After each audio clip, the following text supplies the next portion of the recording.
अस्सलाम वालेकुम जी, मेरा नाम फ़हद शराजी है। आपने सुना होगा कि पाकिस्तान एक ज़रई मुल्क है। इसी ज़रई मुल्क में आलू के काश्तकारों के साथ कितना बड़ा जुल्म हुआ हमने पिछले हफ्तों में देखा। ये जुल्म उनकी माशी बदहाली की सूरत में हमें नज़र आया।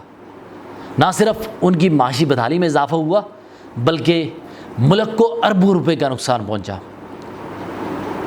अब ये नुकसान आलू के काश्तकारों तक महदूद नहीं है। मेरे अंदाजे के मुताबिक अब ये बात यहाँ पे रुकेंगी नहीं।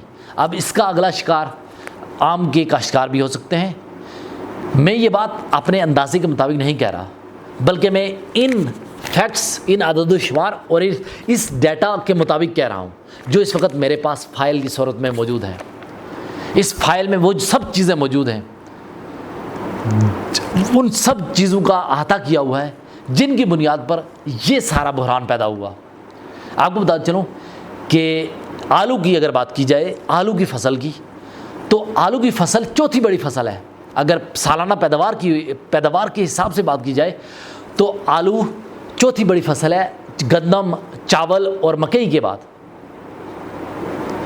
2015 के बाद 2026 तक इसकी सालाना पैदावार में हमने देखा कई गुना इजाफा हुआ। 2015 में हम तकरीबन 3 मिलियन टन सालाना आलू की पैदावार करते थे, लेकिन यही पैदावार अब 2026 में 12 मिलियन टन तक पहुंच चुकी है। इसकी वजह ये थी कि किसानों को आलू की पैदावार में आलू की फ़रोख्त की वजह से काफ़ी ज़्यादा फ़ायदा पहुंचा, जिसकी वजह से उन्होंने क्या किया कि उन्होंने अपनी आलू की पैदावार में इजाफा करना शुरू कर दिया। अब वही पैदावार 12 मिलियन टन तक पहुंच चुकी है।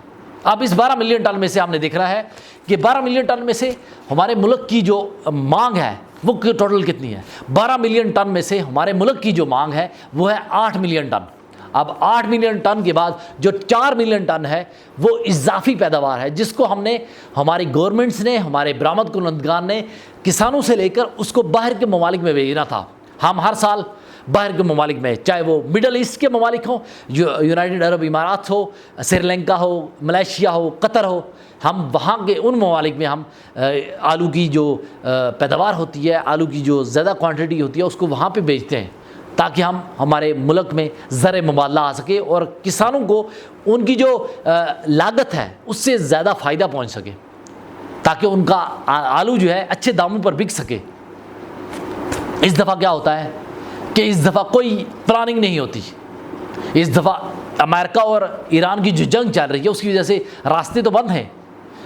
पाकिस्तान का अफ़गानिस्तान के साथ जो रास्ता है वो भी बंद है, लेकिन हमारी मिनिस्ट्रीज़ ने इन तमाम इस सारी सूरत हाल को मद्देनज़र रखते हुए ये नहीं देखा कि हमारे पास आलू की ज़्यादा पैदावार है, उसको हमने एक्सपोर्ट करना है, उसको बाहर के ममालिक में भेजना है, तो हम कोई मुतबादल रास्ता अपनाएं, किसी मुतबादल रास्ते का सोचें।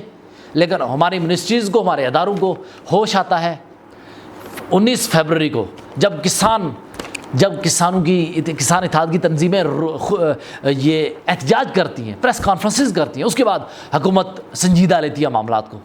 उसके बाद प्राइम मिनिस्टर को भी एहसास होता है और वो भी मीटिंग कॉल करते हैं।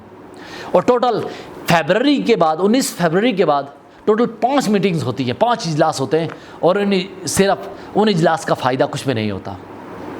सिर्फ एक रास्ता खोला जाता है ईरान के ज़रिए, तफ्तान बॉर्डर के ज़रिए, कि हमारा आलू जो है वो तफ्तान बॉर्डर के ज़रिए दीगर ममालिक में जाएगा। भाई हमारे पास और रूट्स नहीं थे, चाइना रूट्स नहीं था। चाइना रूट के ज़रिए, चाइना रूट को हम इस्तेमाल करते, हम सेंट्रल एशिया के जो दीगर कंट्रीज़ थे, उज़्बेकिस्तान है, मलेशिया है, उनके साथ बात करते कि वो हमारा बम्पर जो क्रॉप है, हमारे पास 3 मिलियन टन जो आलू है वो हमारा आलू लें। लेकिन हमने इजलास में एक दूसरे के साथ बातें करते रहे, कोई अहम फ़ैसला नहीं लिया, मुनासिब वक़्त पे पहले फ़ैसला नहीं लिया। अब यही सूरत हाल अगर हम आम के साथ देखें, तो अगर हम आम के साथ भी अगर हम फ़ैसले ना लें इस वक्त, क्योंकि हमारे पास आम तकरीबन 10 से 15 दिन के बाद आम तैयार हो जाएगा, अगर हम इस वक्त संजीदगी से फ़ैसला नहीं लेंगे तो फिर क्या होगा, आम के साथ भी वही सूरत हाल होगी जो हम आलू के साथ हमने की। अब आम की फ़सल के ऊपर मैं थोड़ा सा बाद में बात करता हूँ कि उसके साथ क्या होने जा रहा है। इस वक्त मैं आलू की बात करूं तो आलू के लिए हमारे पास एक और अहम रूट था जो मेरे नज़दीक, वो ये था कि हम पाकिस्तान से ओमान भेज देते। मिडल ईस्ट के जो कंट्रीज़ हैं वहाँ पे हम ओमान के ज़रिए, लैंड रूट के ज़रिए आलू हमारा वहाँ पे चला जाता। ये भी पॉसिबल था, लेकिन हमने इसको भी संजीदगी से नहीं लिया। अब होता क्या है कि अदारों में आपस में कोऑर्डिनेशन चलती रहती है, मेल्स पे मीटिंग पर मीटिंग कॉल होती है, लेकिन संजीदगी से फ़ैसला नहीं लिया था। आखिरी वक्त में अप्रैल में हमें एक खुशखबरी सुना दी जाती है कि रशिया ने आलू की जो दरामद है उसके ऊपर पाबंदी हटा दी। पाकिस्तान का आलू अब रशिया की मार्केट में भी जाएगा। अब क्या होगा? वो कहते हैं अब पिछताई की हवत जब चिड़ियाँ चुग गई खेत। अब क्या है? अब तो मई आ गया। अब मई में गर्मी बहुत ज़्यादा होती है और गर्मी की वजह से जो आलू जब हम बेचेंगे तो गर्मी की वजह से वो ख़राब भी हो सकता है। उसकी वजह से हमें वो कीमत जो हमें पहले मिलना चाहिए थी वो नहीं मिलेगी, क्योंकि उसकी वजह से लॉसेस होंगे, और लॉसेस का ज़िम्मेदार कौन होगा? उनका नुकसान अल्टीमेटली एक्सपोर्टर उठाएगा। तो हमारे मुल्क में ज़र मुबादला नहीं आ सकेगा। तो बात कहने की ये है कि हमें पहले ही हरदम तैयार होना चाहिए कि अब आगे वाली फसल कौन सी है, उसके हवाले से हमें पहले से रोड मैप तैयार कर लेना चाहिए, पहले से प्लानिंग पॉलिसी डेवलप कर लेनी चाहिए कि यार कहीं ऐसा ना हो कि हमें अरबों रुपए का यहाँ पे भी नुकसान ना पहुँचे, हमारे काश्तकार इसका खमियाजा ना भुगतें। अब क्या होगा कि ना सिर्फ इस दफ़ा काश्तकारों को नुकसान हुआ बल्कि और मुल्क को नुकसान हुआ, बल्कि आने वाले सालों में भी होगा, क्योंकि इस दफ़ा काफ़ी ज़्यादा नाउमीद नज़र आ रहे हैं, क्योंकि उनको नुकसान पहुंचा है।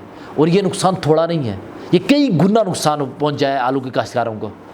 और अगली दफ़ा जो है अल्टीमेटली हमारी जो सालाना पैदावार है उसके ऊपर भी असर पड़ेगा, क्योंकि काश्तकार बदजन हो गए काश्तकार पॉलिसीज़ की वजह से। क्योंकि काश्तकार अगर अगली दफ़ा इतनी बम्पर क्रॉप नहीं होगी तो अगली दफ़ा हमारे मुल्क में हो सकता है कि मुल्क में आलू की खपत बहुत ज़्यादा ना हो। तो अब ये तो आलू का सेगमेंट था। अब इसके अलावा मैं आम की बात करूं तो आम के हवाले से बात यह है कि आम की मार्केट्स को पहले से एक्सप्लोर करना चाहिए। अब एक नोटिफिकेशन जारी होता है 1 जून के हवाले से कि मिनिस्ट्री ऑफ कॉमर्स उसको जारी करती है कि 1 जून के बाद जो बरामद कुनंदगान हैं वो अपने आम को बाहर भेजेंगे, बाहर के मुल्क में भेजेंगे। तो भाई 1 जून से पहले भी आम तैयार हो जाता है। सिंध में कुछ ऐसी वैरायटीज़ हैं जो मई में तैयार हो जाती हैं। अब उन वैरायटीज़ का क्या होगा? वो वैरायटीज़ फिर सस्ते दामों मार्केट में, लोकल मार्केट में बिकेंगी।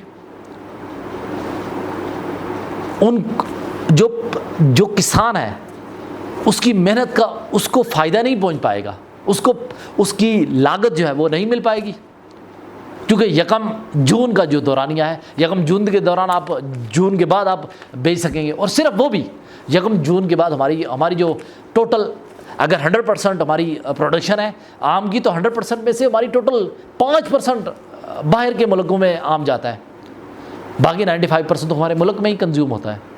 मुल्क में ही कहीं ज़ाया भी होता है, कंज्यूम नहीं होता, ज़ाया भी होता है। उसमें से पहले पल्प निकाली जाती थी, अब वो भी पल्प भी घटती जा रही है। तो बात यह है कि इसके अलावा आम की जो पैदावार है, आम की पैदावार के बाद का जो मरहला है वो है उसकी प्रोसेसिंग का। उसकी प्रोसेसिंग के ऊपर कोई तवज्जो नहीं है हुकूमत की, क्योंकि हर कंट्रीज़ की अपनी रेगुलेशंस हैं। आम के बाद हमने उसको पेस्ट से बचाना होता है, क्योंकि हर मुल्क की अपनी रिक्वायरमेंट्स है। कोई मुल्क कहता है उसे हार्ड वाटर ट्रीटमेंट के ज़रिए उसे ट्रीटमेंट की जाए आम की, फिर हमारे मुल्क में भेजा जाए। तो बात यह है कि क्या हमारे मुल्क में वो टेक्निक्स, वो ट्रीटमेंट्स प्लांट्स मौजूद हैं, क्या वो वाकई काम भी कर रहे हैं? उनके ऊपर भी हमें हमारी हुकूमत को तवज्जो देनी चाहिए। हमारा मुल्क अमेरिका में क्यों नहीं पहुंच पाता? मैक्सिको का आम वहाँ पे चला जाता है, महंगे दामों में बिक रहा है, लेकिन हमारा आम टेक्सचर के हिसाब से, टेस्ट के हिसाब से मैक्सिकन आम या दीगर मुल्कों के आमों की बनिस्बत बहुत ज़्यादा बेहतर है। लेकिन हम बेहतर क्वालिटी के बावजूद भी हम उसका फ़ायदा, उसका इस्तिफ़ादा हासिल नहीं कर पाते। उसका इस्तिफ़ादा हासिल ना करने की बड़ी वजह पॉलिसीज़ का फिकदान है। पॉलिसीज़ हैं भी तो उसके ऊपर अमल दरामद नहीं हो पाता। अदारों में ऐसे बंदे बैठे हुए हैं जो अपनी ज़िम्मेदारियाँ बेहतर तरीके से अंजाम नहीं दे पाते। तो ये सारी वजूहात थी जो मैंने आपको बताई, जिसकी वजह से हमारे आलू का जो सेक्टर है, आलू का काश्तकार, और आने वाले दिनों में आम का काश्तकार भी तबाह हो सकता है। लिहाजा हुकूमत को चाहिए कि वो पहले ही से तैयारशुदा पॉलिसीज़ को अमल दरामद करवाए। ऐसी पॉलिसीज़ को तैयार किया जाए जो हर मुल्क के हिसाब से हों, हर सूरत हाल में हो, जंग की सूरत में हो, अमन की सूरत में हो। तो इसी सूरत में ही हम कामयाब हो सकते हैं कि हमारे पास एक स्ट्रेट फॉरवर्ड पॉलिसी हो। उम्मीद यही की जा रही है, यही कर सकता हूं कि आने वाले दिनों में आम के काश्तकार माशी बदहाली का शिकार ना हो और हमारे मुल्क में अरबों रुपए की जो ज़र मुबादला है वो हमारे मुल्क में आ सके और हमारे मुल्क की मईशत वो बेहतर हो सके। ये फैक्ट्स और फिगर्स थे जो मैंने आपके साथ शेयर किए। अगर आपको ये वीडियो पसंद आई तो आप हमारे सोशल मीडिया के प्लेटफॉर्म को लाइक कीजिए, फॉलो कीजिए और सबसे इंपॉर्टेंट चीज़ हमारे यूट्यूब चैनल को ज़रूर सब्सक्राइब कीजिएगा।